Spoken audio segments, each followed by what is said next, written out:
Welcome to Diplomatic Channel. I am Amarachi Ubani. This week, we review the just concluded Nuclear Security Summit that held in the U.S. capital, Washington, D.C. Over 50 world leaders attended the summit, including President Muhammadu Buhari. The president has expressed his desire to see Nigeria explore nuclear development for energy purposes only and expressed that desire at the meeting. We also know he held bilateral talks with the U.S. Secretary of State, John Kerry, on the US-Nigeria Bi-lateral Commission. Though no new agreements were signed, both of them got talking on the improvements of security in Nigeria, the progress made in stamping out Boko Haram from the northeast, education, healthcare, as well as the economy. No doubt the president's situation has worried the United States, which believes current economic policies would hamper investor confidence. But President Buhari and the administration believe it's better to tackle problems at the root now. It may seem hard, but they're assuring us of better days ahead. So later on the program, we'll be talking about the nagging fear that President Barack Obama and a few world leaders have that nuclear weapons could get into the hands of terror groups like ISIS. It's not like anyone would willingly sell to ISIS, but perhaps it could be sold to a third party sympathetic towards the terror group's intentions. The blast in Belgium 2 weeks ago and recent attacks around the world tell us that terror groups will go to whatever length to bring pain, suffering, and destruction to nations, and we must do all we can to stop them. Diplomatic Channel begins now with a quick check on other discussions in diplomatic circles.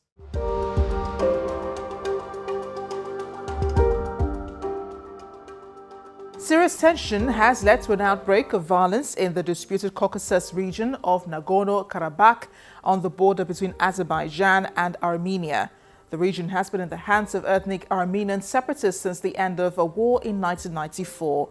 According to the Armenian government, the latest violence started when Azerbaijan launched a massive attack with tanks, artillery and helicopters. After its armed forces came under fire, first from large-caliber artillery and grenade launchers.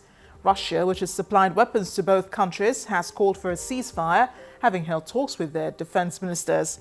The Nagorno-Karabakh region, which lies inside Azerbaijan but is controlled by ethnic Armenians, has since run its own affairs with Armenian military and financial backing, but clashes break out on a regular basis.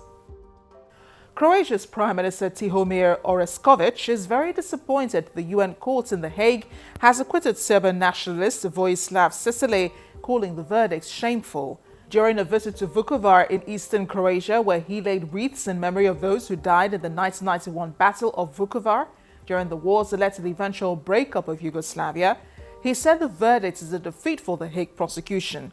He hoped that Serbia will react because, according to him, the European path is the right path, and we hope that here we will see correct decisions and actions by our neighbor. End of quote. After the UN War Crimes Court acquitted Šešelj, Croatia permanently banned him from entering the country on the grounds that he would pose, quote, a threat to public order. Meanwhile, the UN Security Council has asked Secretary General Ban Ki-moon to provide options for a police deployment to Burundi, where a political crisis is yet to settle. The 15-man council unanimously adopted a French-drafted resolution asking the UN to work with the government of Burundi on disarmament was removed to appease the United States, which is a council veto power. The United States had been concerned about linking the United Nations efforts to broker peace in Burundi with the country's security forces, who have been accused of human rights abuses. The resolution asked Mr. Ban, in consultation with the Burundi government and cooperation with the African Union, to provide options within 15 days for the deployment of a UN police contribution to increase the UN capacity to monitor the security situation, promote the respect of human rights and advance rule of law. Over in Europe, demonstrators rallied in the Turkish town of Dikili to protect an EU plan that will bring hundreds of illegal migrants in Greece back to Turkey. As compensation, Ankara would receive money plus fast-track talks for EU membership.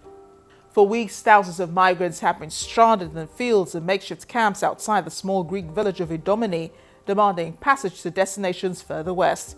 Some 100 local villagers blocked off the road to the camp, saying the migrants are starting to threaten their livelihoods, according to village prefect Shantula Supli.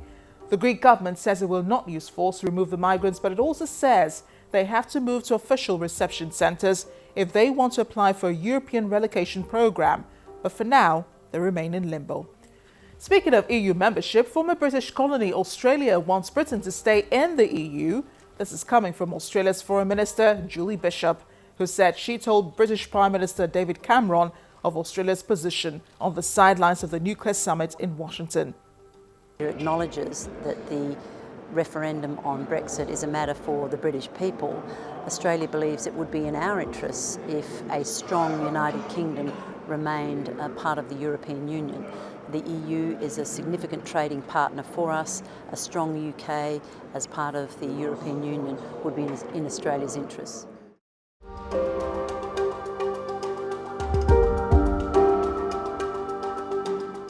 We'll be right back.